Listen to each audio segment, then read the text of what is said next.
I don't think anyone's ever truly out to be like mean or not helpful.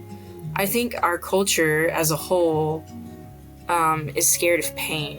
After my biopsy and everything had finished, and Drew and I were just sitting in the car, and I was crying, and I looked out, and one of my good friends had driven up to the breast center and was like walking in the parking lot looking for our car, and she got in the car with me, and then she just held me when I fell apart. I didn't feel like a cancer survivor, and I felt like I didn't really belong in the real world and like the normal.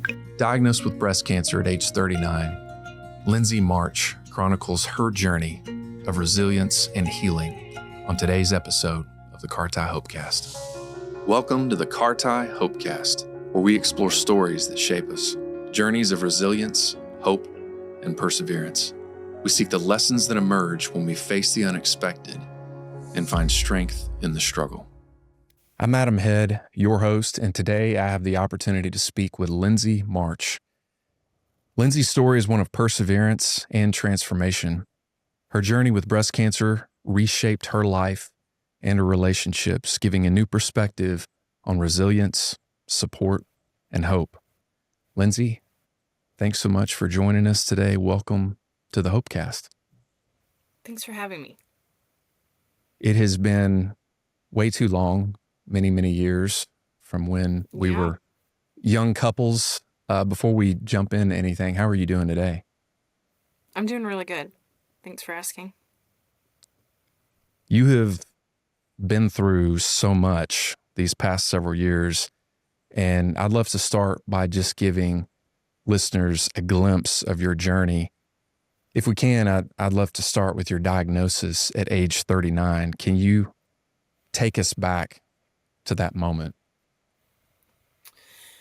Yeah, so I've no family history of breast cancer, and I've always been healthy, always done the right thing, social drink, no smoking, exercise and healthy. And so at my annual exam with my gynecologist, she had said, okay, next year you'll start mammograms. Left not thinking anything of it, and during a self-exam just a few weeks later noticed a lump that I hadn't noticed before. And so it kind of went warp speed from there.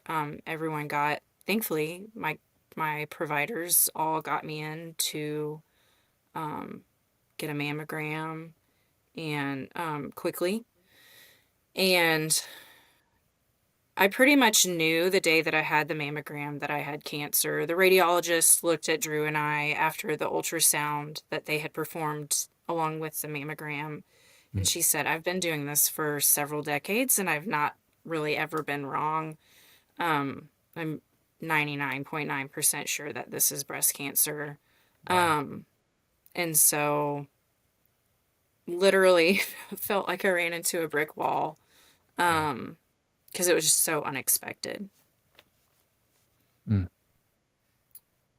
After this diagnosis, that just hit you guys in the face, you ended up going to Disney with your family just a couple of days later. I was just curious about that. If you would, can you take us back to that trip and how you navigated being present with Drew and the kids when at the same time your world had just been turned upside down? Yeah. That was actually my first question to the radiologist when she was like, this is probably cancer. And I was like, yeah, we're supposed to leave for Disney World in 2 days. And her response was, just go. Like, we'll take care of things here. It takes a few days for things to get, for all the next appointments to get set up, and we'll take care of things here, and you go enjoy the time with your family. And, I had booked that trip as a reprieve from COVID because I got diagnosed at the beginning of 21. Yeah. And so I had booked that trip whenever we were pretty much locked down, and I just told Drew, I really feel like we just need to get away. And I ended up, shortly after I had booked it, ended up bumping the trip up a few weeks, and it just happened to fall like that. I think that was just the Lord telling me, I'm gonna go before you. It ended up being a really sweet time, and honestly, some of our favorite memories are during that trip as a family. I'm sure every experience there was amplified in a way that it wouldn't have been otherwise. And I'm sure it was interspersed with some moments of heaviness, just with the questions that lingered there for when you were going to be getting back, for sure. Yeah, I mean, the hardest thing for me during that trip was eating, which I know sounds so weird, but I think that's just the emotional toll of being Hmm. diagnosed with cancer, and especially as a young mom. Yeah. Um, my kids, they were fine during that trip, but I think, yeah, that almost subconscious heaviness certainly was there for Drew and I. During your journey, you encountered a range of reactions from others. You kind of talked about your community a moment ago. How did you learn to identify the kind of support you truly needed and the kind of support you didn't need? And what advice would you offer to someone trying to support a loved one in a similar situation? That's a good question. Um, I'd been through some heavy things with my family before I was diagnosed with cancer, and so I think not as deep as I am now, like as a cancer survivor and then as a cancer patient, but certainly kind of had learned how to create healthy boundaries between people who might mean well and then people just who are, but they're just not helpful. Um, Mhm. I very rarely, and I've never experienced actually, I don't think anyone's ever truly out to be like mean or not helpful. I think our culture as a whole is scared of pain. And so, um, when we encounter someone who is in a really painful experience, or um, a lot of times we don't know what to do with it. And instead of getting in the pain with someone else, tend to say things to make ourselves feel better, Yeah. or, just in the awkwardness. I just think it's very countercultural to meet someone in pain, at least from a Western society perspective. So I think knowing boundaries, the people that helped the most were the people that just showed up and didn't Yeah. expect me to talk or um, expect me to have answers. And I mean, two in particular, the day I was diagnosed, uh, it, um, it was raining really, really hard. It was like a monsoon.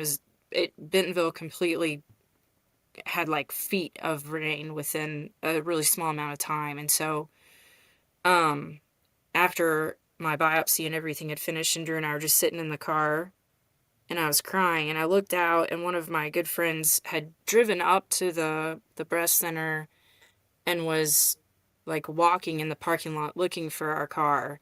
And she got in the car with me, and then she just held me when I fell apart. And she didn't try to fix it. Um, she just was there. And then later that night, another friend had brought dinner, and then she held Drew and I as we cried, and she was like, this just sucks. And so I think people that are willing to crawl into the messiness of pain and grief are, for me, though, that was what was most helpful. Why do you think, I mean, having been through that and been in those moments, as you described those friends who were just ready to be with you, why do you think that's so powerful when you compare that to probably more of the other responses that you might have gotten and just the example of that couple? When I try to think about like what would motivate someone to maybe respond in a way that's non-empathetic, um, I think the root is like in our uncomfortableness of being around pain. We're trying to fix it. Yeah. But the problem with that is like, especially in the cancer realm, nothing fixes cancer. I mean, chemo, obviously, and there's medical preventions, but even then, there's still impact to your life. And so I think subconsciously, as someone who's experiencing pain, you realize nothing's going to fix this. There's not some simple thing that I'm able to snap my fingers and say, oh, I don't have cancer. This is, Mhm. as much as we would want that. And so I think that when you come alongside someone who's going through something painful, whether it's cancer or something else, being cautious of our own, like, either subconsciously or consciously trying to fix someone else's pain. Because I just don't think it's just not realistic, and it generally does more harm than good. There's kind of a helpless feeling if you use that word fix it a couple of times. I mean, that certainly makes sense. And if someone, just says, well, I'm just going to be with you, you're not necessarily fixing anything, but it's important understanding you can't necessarily fix it. But that feeling of helplessness that you can't reach in and just say, well, it's going to be okay. You'll be better next week is certainly a different kind of approach. And yeah, I think, as you said, even countercultural to what we see Yeah. very often. I've certainly Yeah, I learned a mean, lot about that. something I told the boys a lot during that process, and you know, I, I have a really strong faith, and that's certainly what got me Yeah. through a lot of this journey. Hmm. God doesn't want for people to get cancer or have, traumatic events happen to them. And it's okay to cry, and it's Yeah. okay to, you know, to cuss if things are painful. I tend to cuss when I'm in pain, so I was always having to make sure that the nurses knew I'm a really nice person. I'm sorry. It's just I don't like needles, so Yeah. um so yeah. You sought counseling early in your journey. Why was that such a priority for you? And how did finding the right counselor make a difference as you journeyed through this new reality? So I mean, even before cancer, mental health has always been something really important to me. Drew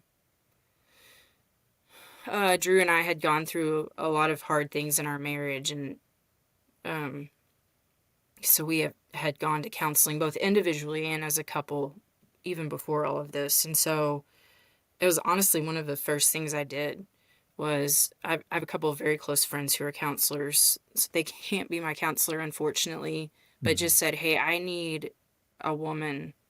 Since it was breast cancer, I just felt like I needed a woman, and I needed somebody who understood the trauma of cancer.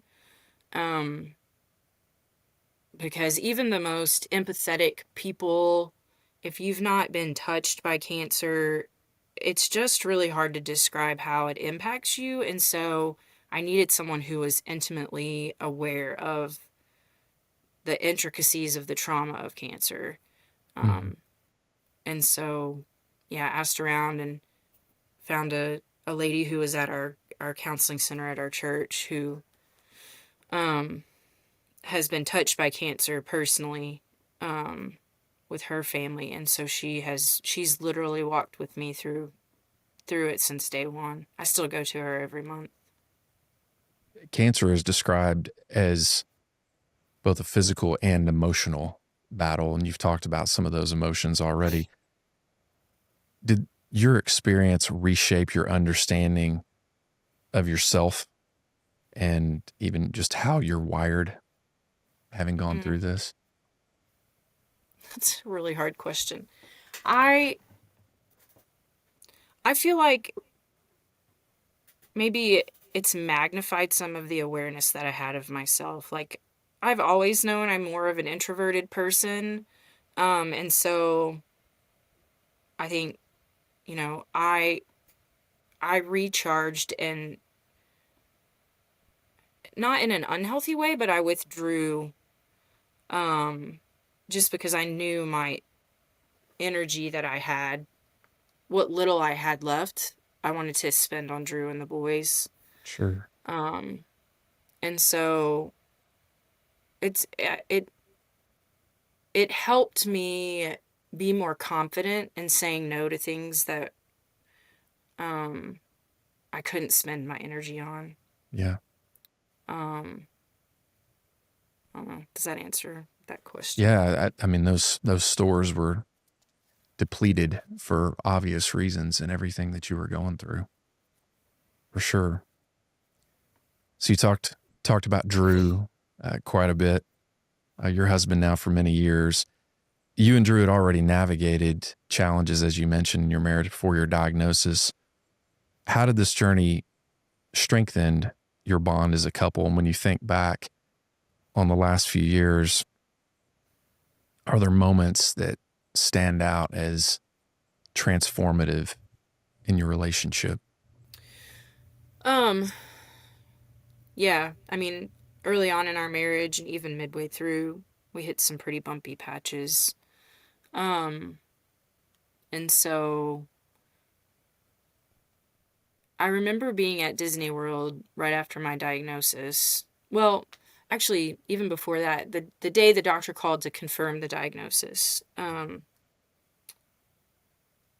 remember being with Drew in the closet. He was writing down notes, and afterward he hung up, and I remember I started crying, and he just held me, and I just told him, I said, I'm not afraid of dying. Like, I know where I'm gonna go. I have peace about, like, my life, but I'm sad that the thought of even leaving you and the boys. And he just held me. And then I fast forward to the next week at Disney. We were in Magic Kingdom, and I remember thinking, there's no way that I could face this without him. Wow. Just as a dad to the boys, and then just as my partner in life. He came with me. I mean, it was still during COVID, so to what he could, he came with me Right. to every appointment. He and my mom were like my 24-hour caregivers after my mastectomy. During chemo, I was not allowed to have like anyone come in with me, and he would sit in a chair outside the window that like my chair was facing, so that I could see him. He couldn't see me, but I could see him. And Yeah. so, yeah, I don't know. He just was a big support, both mentally and emotionally, for me through all of that. I appreciate you sharing that. Wanted to kind of talk about now finishing treatment and just some of what you've experienced since that time. Many people describe the end of active treatment as a disorienting time. What was it like for you to transition out of treatment from a psychological perspective as you moved back into normal, quote unquote, life rhythms while still at the same time acknowledging what you've been through? I'd say in a lot of ways I'm still learning. I remember sitting on my counselor's chair right after I'd finished chemo, and I was like, I feel so disoriented. Like, everyone, people in my life, my care, like all of my doctors, they're all like, okay, see you in 3 months. Like, and then everyone's like, yeah, you're done. You're done with cancer. And the reality is, and anyone that's had cancer knows, you're never done with cancer. I mean, I just had a Yeah. scan yesterday on my thyroid because every little bump, bruise, pain, anything, everything is always fine tooth combed. So, in some ways, it's always with you. My counselor and I talked, she likened it to kind of, when you're diagnosed with cancer, you're kind of thrown off of a ship into pretty tumultuous seas, and you're just trying to figure out how to stay on the lifeboat and survive. And at some point, the waves calm down. And the thing about it is, though, it's still the ocean. And so you're going to have occasional where it'll blip back up. And you're like, oh, yeah, I'm a cancer survivor. And so, I would say probably the first 6 months post-treatment, I didn't feel like a cancer survivor. And I felt like I didn't really belong in the real world and like the normal. And then, Yeah. but I didn't really belong in the cancer world either because I wasn't in active treatment. And so it felt in some ways more isolating and alone than even the beginning when I was diagnosed with cancer and everyone was helping out. Then, yeah, that was the first 6 months. And so then I would say the next year kind of felt like I was straddling the fence on both. And I would say it hasn't been until like most of this year that I have felt more normal, quote unquote, in terms of just I can pretty much do anything without becoming emotionally or physically drained completely. But there's still triggers. I think that's the trauma of cancer is kind of like I said, it doesn't ever go away.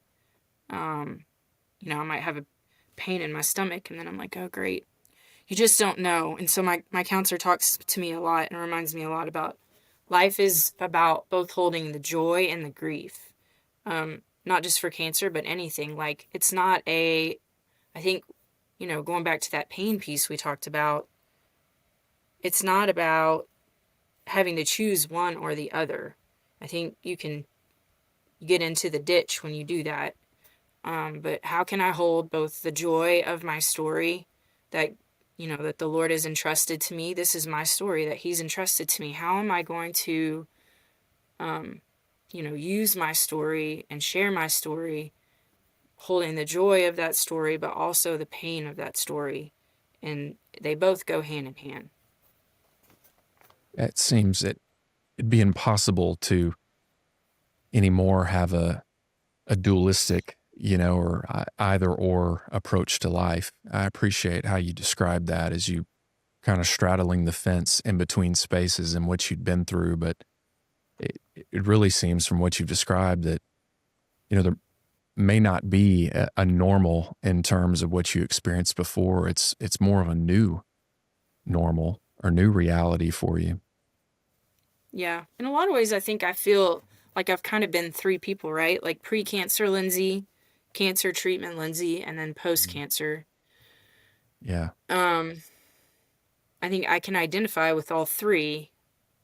But I don't think you come out of it unscathed and can just go back to normal. Yeah. Appreciate that. As a mother, you talked about your boys. How has your experience with cancer shaped the way you approach life with the three of them? What legacy do you hope they'll carry forward from watching you navigate this journey the last few years? I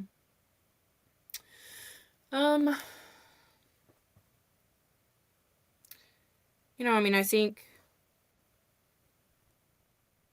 I always tell people everyone always worries about the cancer patient, but very few people care about or ask about the caretakers. And I think children are caretakers, whether it's active or passively. And so one thing that my counselor had said at the beginning is she's like, this is part of their story also. Yeah. And so how do you help them navigate that story as their own story along with you navigating yours? And how do you make them active participants in it? And so it looked different for each child on how that was, just from age and maturity and how they each handled it. But, it might mean my oldest would come and sit and talk to me when I was just laying in bed Or my middle son's a big helper, and so he liked to cut up my meals because after my mastectomy, I couldn't do any of that, you know? And so instead of one of the other adults doing it, it helped them be a part of it. You know, it might mean my youngest, he refilled my water bottles. Drew and I tried as much as possible to be honest with them. Because at the beginning, you know, I had a couple people say, "Oh, don't tell them right away," and we did. And I don't regret that.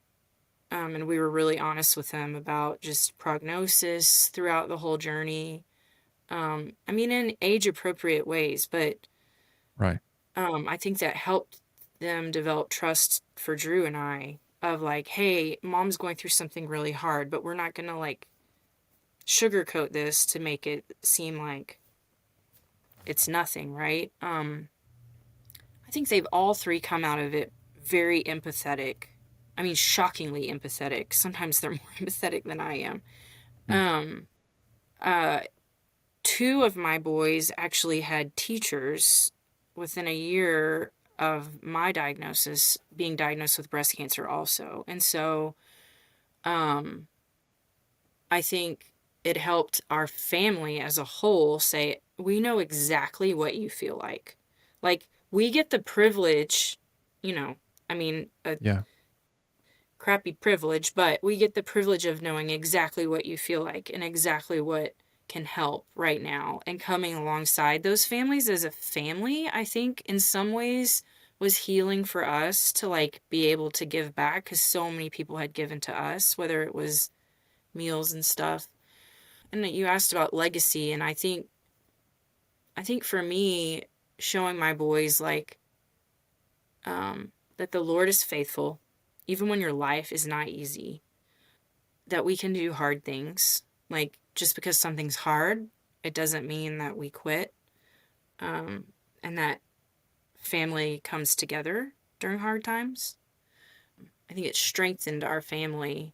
And then even them seeing, like, my parents, you know, my dad had just retired and they immediately dropped everything they were doing. And for the whole year of treatment that I had, they were up here most of that year, getting the boys to appointments and practices and whatever. And so, you know, I think that strengthened their relationship with my parents, but I think it also showed my boys, like, there's things that when your family is hurting or going through something, you pick up what they can't carry. And so I hope, and I do see from all three of them that character trait coming through.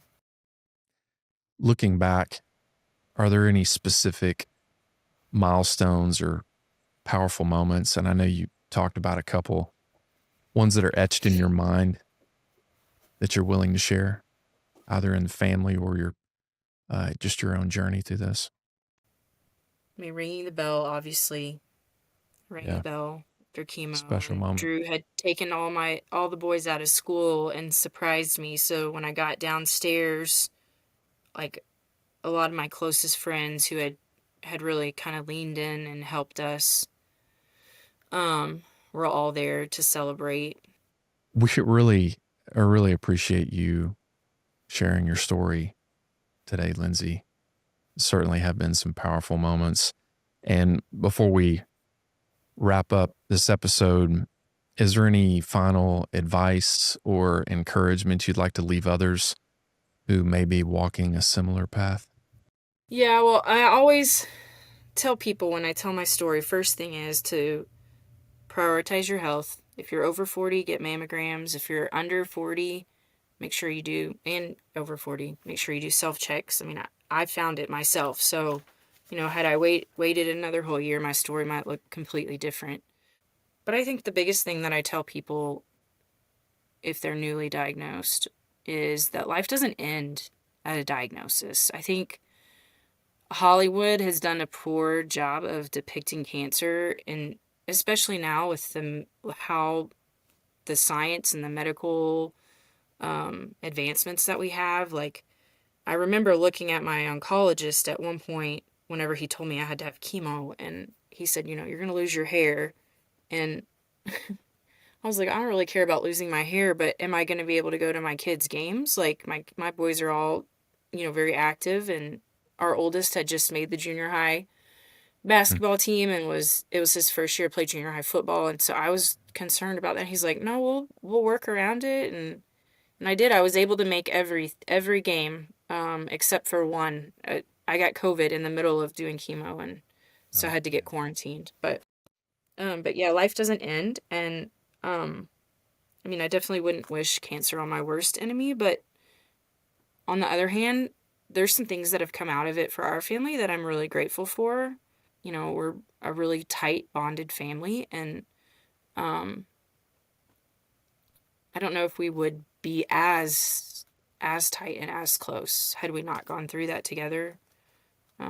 In a lot of ways, cancer healed some of the parts of my heart that were still hurt from some of our rocky parts in our marriage, and so I'm grateful for that, to like know that Drew's my person, and that he just very sacrificially gave up 18 months of his life to care for me.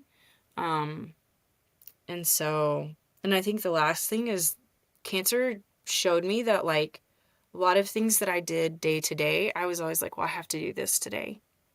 And I have to do the laundry. I have to pick up the dishes or whatever. And it really changed my perspective to say, I get to do this today. There's so many people, and I'm reminded of that because I go to the cancer wow. center frequently.